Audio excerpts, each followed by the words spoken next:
Esta semana escuché un programa de radio, un pastor, y mencionaba, hermanos, decía que el año pasado más de 143,000 cristianos, escuchen, más de 143,000 cristianos fueron martirizados por su fe en Jesucristo.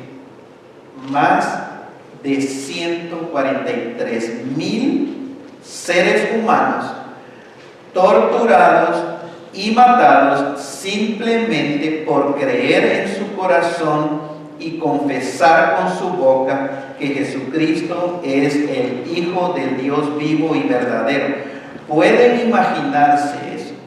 Más de 143,000 alrededor del mundo, solamente porque, como la Biblia dice en Romanos, dice, creen en su corazón, confiesan con sus labios de que Jesucristo es en verdad el Hijo del Dios vivo y verdadero.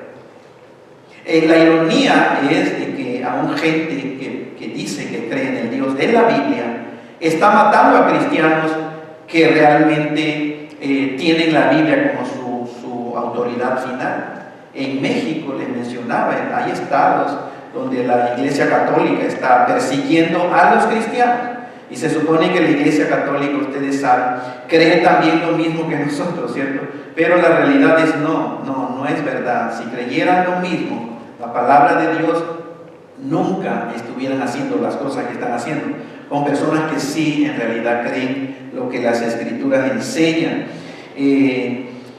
La ironía de lo que está sucediendo también es que el mundo calla, si se han dado cuenta, pero Dios está mirando. Amén.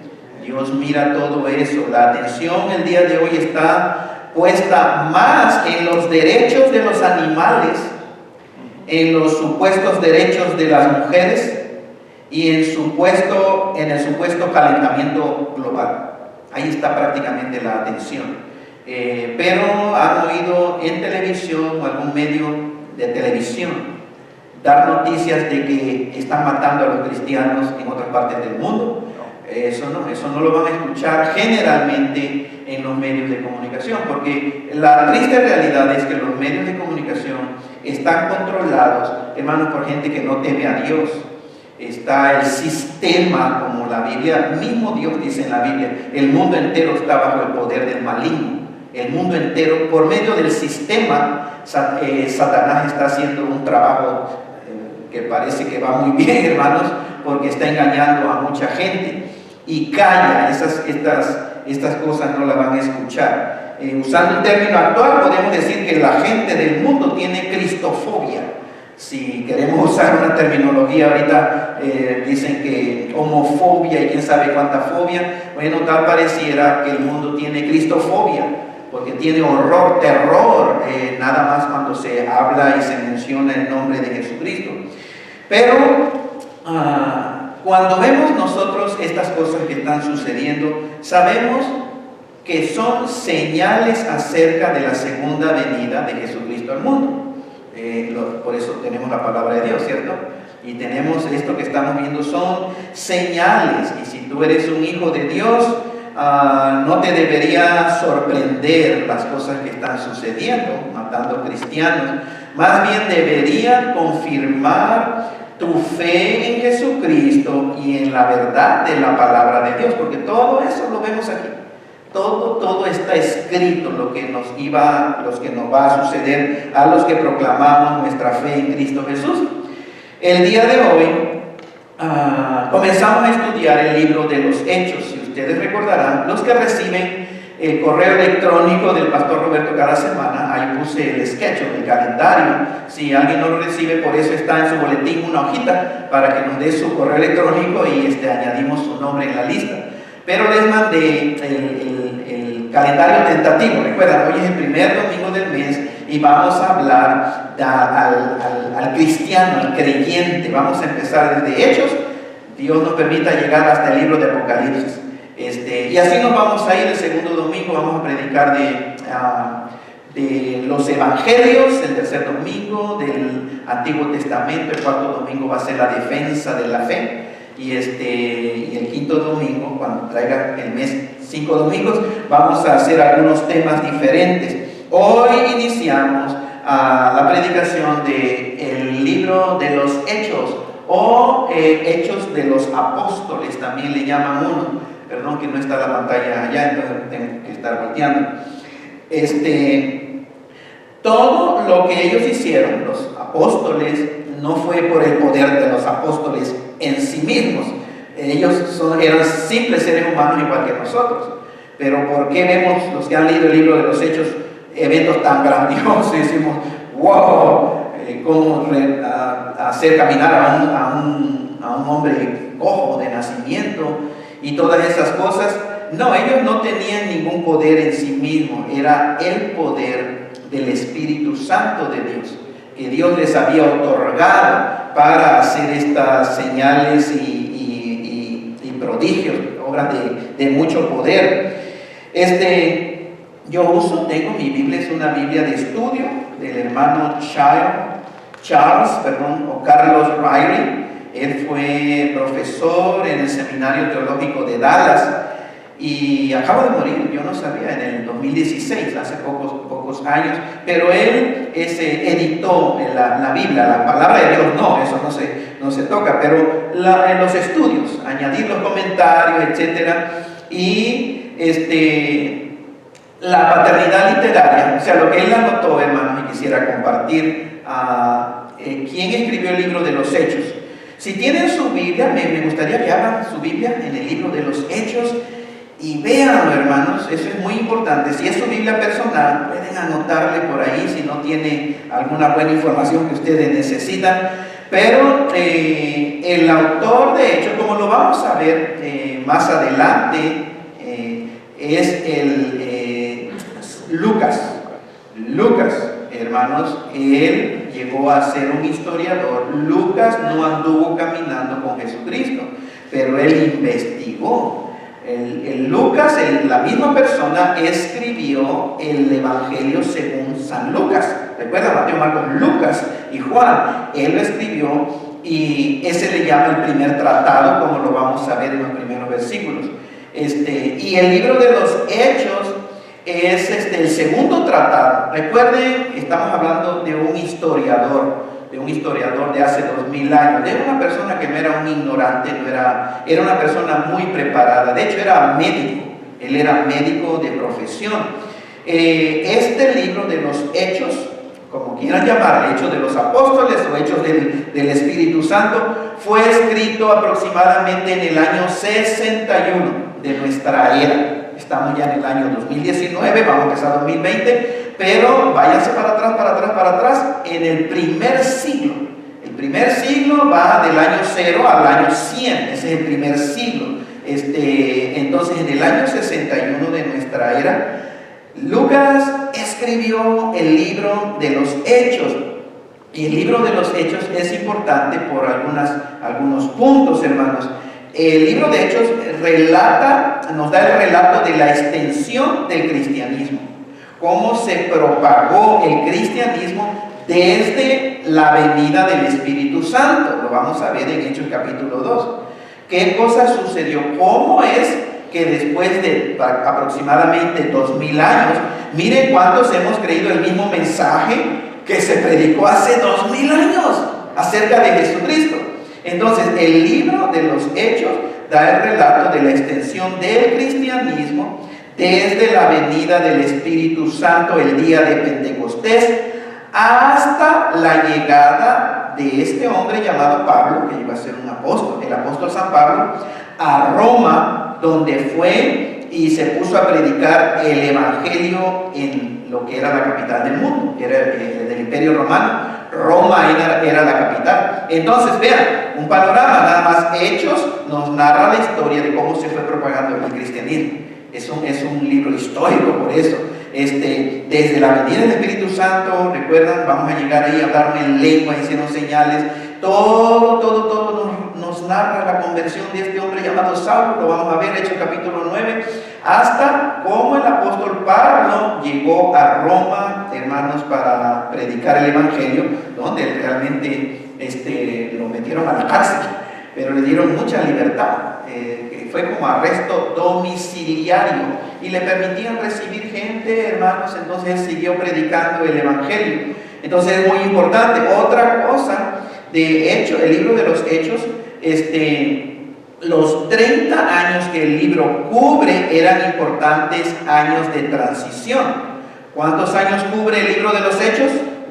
30 años. Entonces imagínense la venida, primero cuando nació Jesucristo, los milagros que estuvo haciendo, la popularidad de Cristo, después la pasión de Cristo, muerte, sufrimiento, murió, fue sepultado, resucitó, 40 días se anduvo apareciendo a sus apóstoles, a sus discípulos, se fue, les dijo: esperen, no se vayan de este lugar, esperen la promesa del Padre, lo vamos a ver, vino el Espíritu Santo. Entonces todo eso cubre 30 años, pero era transición. Estaba cambiando el antiguo pacto y estaba terminando, hermanos, concluyendo, finalizando el pacto antiguo y estaba dando inicio un nuevo pacto. Entonces es importante que fueron 30 años. Por eso en el libro de los Hechos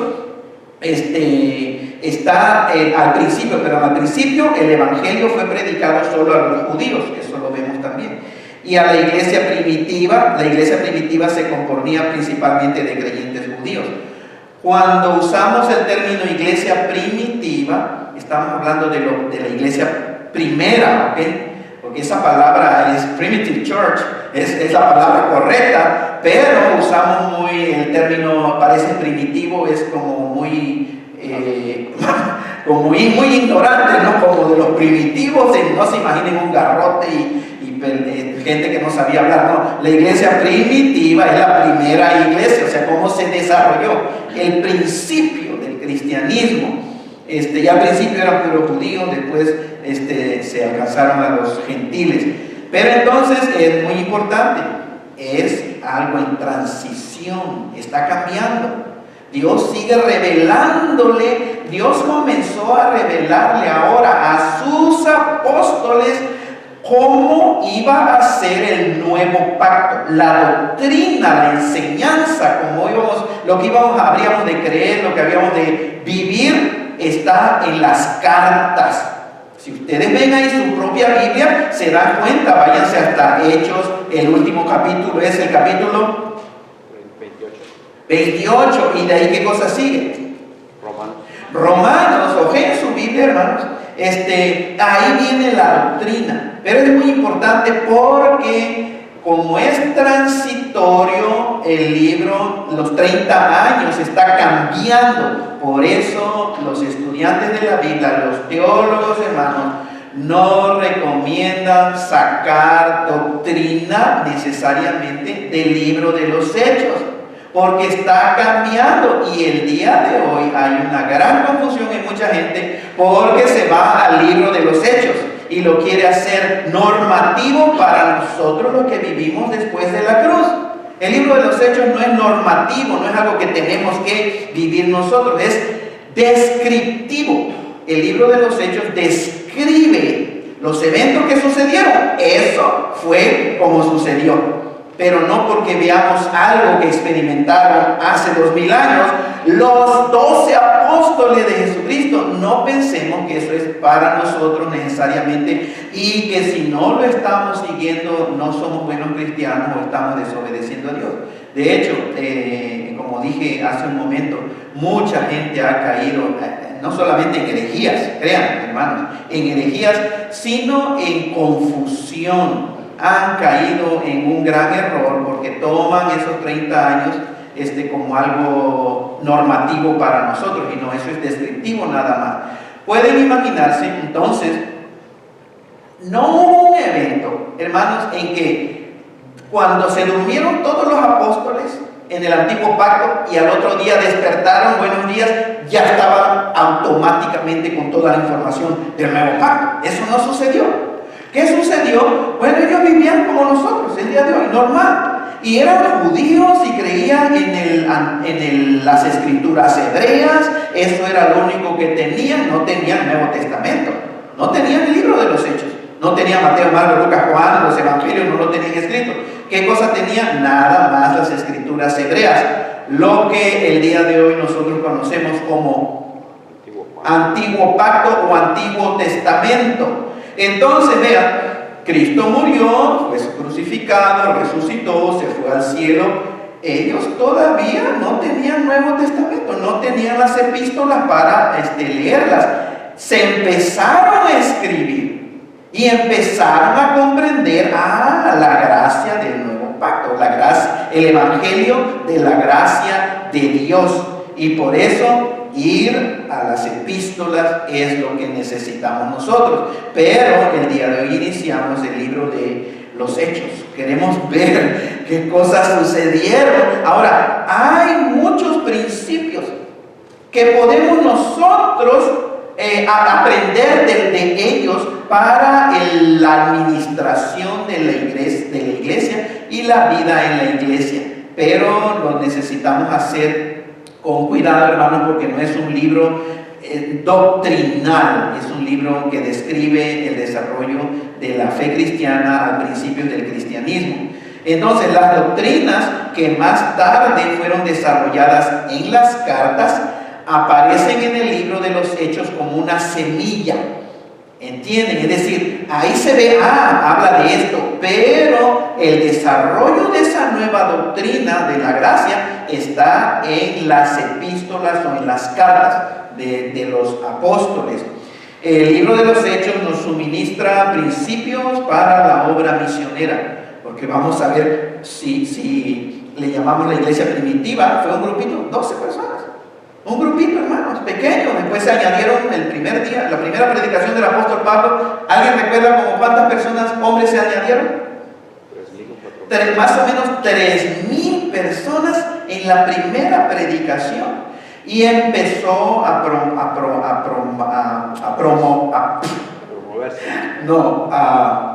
propagarse, propagarse el mensaje del Evangelio.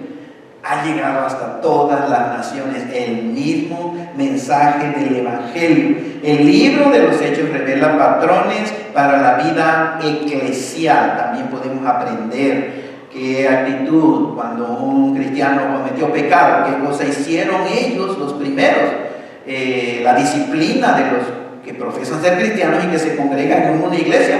¿Qué cosa hicieron ellos? Bueno, vemos cosas ahí y el asunto de la disciplina, otro punto doctrinal, está bien desarrollado en las epístolas o en las cartas. Gracias a Dios, el día de hoy existe lo que se llama la arqueología. Los arqueólogos han hecho descubrimientos que confirman de un modo relevante la exactitud histórica del libro de los Hechos. La arqueología, eso ya hablamos de una manera de ciencia o de conocimiento, y cada vez está habiendo más descubrimientos nuevos, hermanos y hermanas, que confirman la veracidad, la precisión, la exactitud, la confiabilidad del libro de los Hechos. De manera que todo lo que vamos a ver en realidad sucedió. Entonces, el libro de Hechos de los Apóstoles, el cristianismo en Jerusalén, si ustedes ven ahí en su pantalla, y si tienen Biblia, sería bueno que nada más como que lo pasen así rapidito para que vean. El cristianismo en Jerusalén cubre desde el capítulo 1, versículo 1, hasta el capítulo 8, versículo ¿qué? Versículo 3. Vamos a ver en el primer capítulo donde el Señor les dice: y me serán testigos en Jerusalén, ahí donde estaban, ahí donde se empezó a propagar. Y después da algunos nombres, bueno, todo desde Hechos capítulo 1 hasta Hechos capítulo 8, versículo 3, es el cristianismo en Jerusalén. ¿Qué cosa sucedió? ¿Cómo se desarrolló? ¿Cómo inició? Y vamos a ver el día de hoy, a ver si llegamos, no creo, pero Jesucristo resucitado, habla del capítulo 1, si ustedes tienen ahí su Biblia, capítulo 1, versículo 1, hasta el versículo 26, es decir, todo el capítulo 1 del libro de los Hechos nos habla de el Jesucristo resucitado. Estos fueron los eventos que sucedieron. Entonces, si quieren seguir viendo, hermanos, Jesucristo, vamos a ver el capítulo 1, del versículo 1 al versículo 5. Algunas Biblias de estudio ya vienen divididos eso, y yo estoy siguiendo el bosquejo del hermano Carlos Riley. Del capítulo 1, versículo 1 al versículo 5, se le llama la promesa del Espíritu Santo, o el Señor confirma, porque ahí vamos a leer cómo está confirmando la fe de los cristianos. Del capítulo 1, versículo 6 al versículo 8, el propósito de la promesa, o el Señor comisiona. Está dando una comisión a sus apóstoles. Después vemos del capítulo 1, versículos 9 y 10, se le conoce como la promesa de su segunda venida, cuando Jesucristo, hermanos, les dice lo que va a suceder. Jesucristo, la ascensión de Jesucristo al cielo, del versículo 9 y 10, un evento histórico. Hace 2000 años sucedió esto.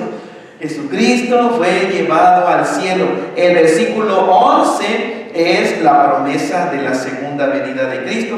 Y del capítulo 1, versículo 12, al terminar el capítulo, cómo el Señor escogió a un apóstol nuevo. ¿Recuerdan por qué? ¿Por qué se tuvo que escoger a un apóstol nuevo? Porque Judas fue y se ahorcó. Recuerdan que Judas era uno de los que andaba con Jesucristo, lo seguía, uno contado entre los 12 apóstoles, pero en realidad no era un genuino apóstol, y él traicionó al Hijo de Dios por unas piezas, hermanos, de plata nada más, por unas monedas nada más. Y ustedes saben, vamos a los que han leído los evangelios también, y aquí en el libro de los Hechos también, él no aguantó la conciencia, hermano, entregó sangre inocente, y dice la Escritura que fue y se ahorcó Judas Iscariote. Muy bien, entonces vamos a ir al capítulo 1, del versículo 1 al versículo 26, y específicamente del capítulo 1, versículo 1 al versículo 5, que habla de la promesa del Espíritu Santo y cómo el Señor confirma. Voy a leer los 5 versículos primero. Dice: en el primer tratado, oh Teófilo, hablé acerca de todas las cosas que Jesús comenzó a hacer y a enseñar hasta el día en que fue recibido arriba, después de haber dado mandamientos por el Espíritu Santo a los apóstoles que había escogido, a quienes también, después de haber padecido, se presentó vivo con muchas pruebas indubitables, apareciéndoseles durante 40 días y hablándoles acerca del reino de Dios. Y estando juntos, les mandó que no se fueran de Jerusalén, sino que esperasen la promesa del Padre, la cual les dijo: oísteis de mí. Porque Juan ciertamente bautizó con agua, mas vosotros seréis bautizados con el Espíritu Santo dentro de no muchos días. Entonces, vean, hermanos, el primer tratado, versículo 1. En el primer tratado, o Teófilo, el primer tratado es el Evangelio de Lucas, porque él lo escribió. Ya es el segundo tratado que Lucas, el médico o el historiador, escribe.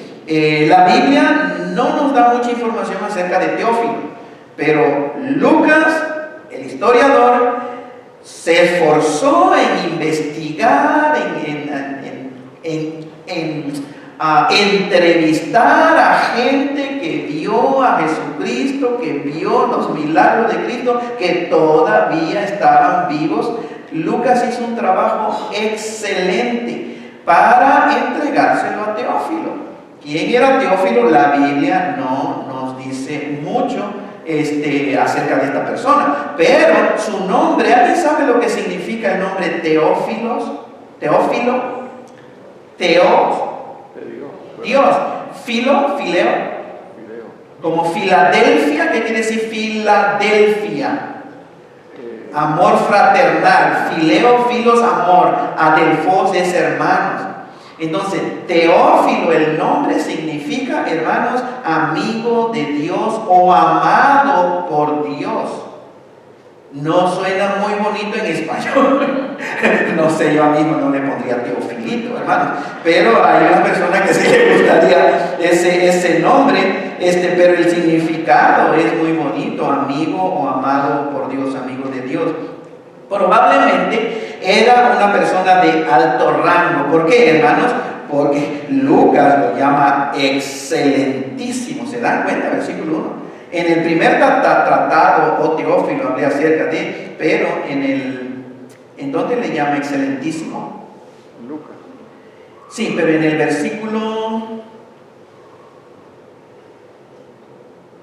Ok, entonces está en Lucas. Mateo, Marcos, Lucas. Déjenme checar aquí, hermanos. Lo debería de tener ya listo.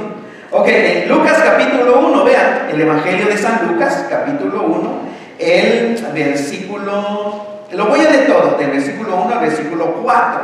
Lucas, escuchen, Lucas 1:1, dice, puesto que ya muchos han tratado de poner en orden la historia de las cosas que entre nosotros han sido ciertísimas, tal como nos lo enseñaron los que desde el principio lo vieron con sus ojos y fueron ministros de la palabra, dice Lucas, me ha parecido también a mí, después de haber investigado con diligencia todas las cosas desde su origen, escribírtelas por orden, oh excelentísimo Teófilo, para que conozcas bien la verdad de las cosas en las cuales has sido instruido. Entonces, se dan cuenta cómo se refiere este Lucas, hermanos, excelentísimo Teófilo. Es muy probable, era una persona de alto rango o muy preparado, era muy conocido probablemente.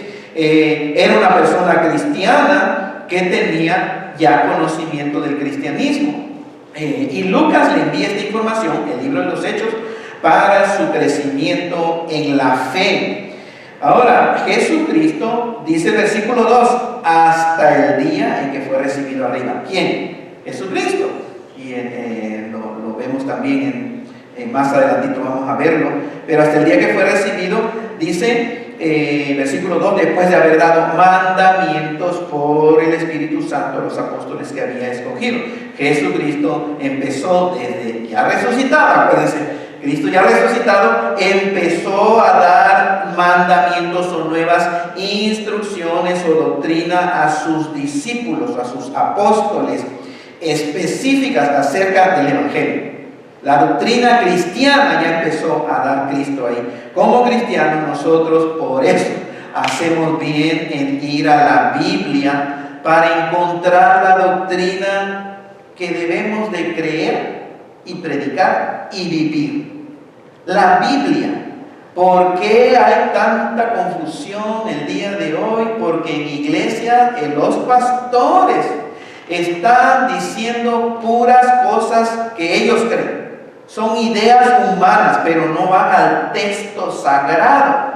Y me pasa a la mente el famoso evangelio de la prosperidad, el prosperity gospel, hermanos, y muchas cosas que si vamos a la escritura no está ahí, pero el pastor prefiere muchas veces enseñar lo que a él se le ocurre. Y una de las cosas, vamos a hablar del hablar en lenguas. Hay iglesias, tal vez ustedes han visitado, donde hablan en lenguas. Es un borlote, todo el mundo habla en lenguas, nadie interpreta, cuando la Biblia dice no hablen todos, uno por uno, y que haya quien interprete. Y si no hay quien interprete, siéntese, cállese y siéntese. Pero eso no lo vemos el día de hoy en iglesias donde se hace eso. ¿Por qué? Porque al texto sagrado se le hace a un lado y se pone en práctica las ideas que le gustan al pastor o a ese grupo de creyentes. Todo lo que los apóstoles de Cristo Jesús nos enseñan es confiable y nosotros andamos en terreno seguro cuando estudiamos la doctrina como están en las cartas, hermano, del apóstol Pablo, Pedro, Juan, Judas, el autor al libro de Hebreos. Ahí estamos en terreno seguro. Hay el día de hoy doctrinas que son muy atractivas porque jalan mucha gente y cuando jala mucha gente, más si empieza a hablar uno de prosperidad, te van a soltar buen dinero, se va a llenar los botes de dinero, porque la gente deseosa de querer tener dinero, y el que tiene más dinero obviamente es el ministerio y el pastor que está enfrente hablando y prometiendo cosas, pero nosotros andamos en terreno seguro si vamos a la Escritura. Hay cosas que son atractivas, sí, pero no, yo no me quiero encontrar un día dando cuentas al Señor por algo que Dios nunca enseñó en la Biblia, pero que me convenía porque traía mucha gente y dejaba mucho dinero. Dios me libre y Dios nos libre a todos juntos de caer en esa mentira, en ese error. Dice el versículo 2, que esos mandamientos los dio por el poder del Espíritu Santo. Es decir, no eran ideas de ellos, no eran ideas de los apóstoles. Era realmente como ya Cristo primero les impartió el Espíritu Santo. No como lo vamos a ver en Hechos capítulo 2, que vino el Espíritu Santo para permanecer en ellos, hermanos. Pero aquí él dice los mandamientos que le dio fue por el poder, por el Espíritu Santo o en el poder del Espíritu de Dios. Versículo 3, a quienes también después de haber padecido Cristo, después de haber sufrido la muerte, resurrección, dice, se presentó vivo a esos apóstoles. Jesucristo se les presentó vivo con muchas pruebas indubitables que son dignas de confianza.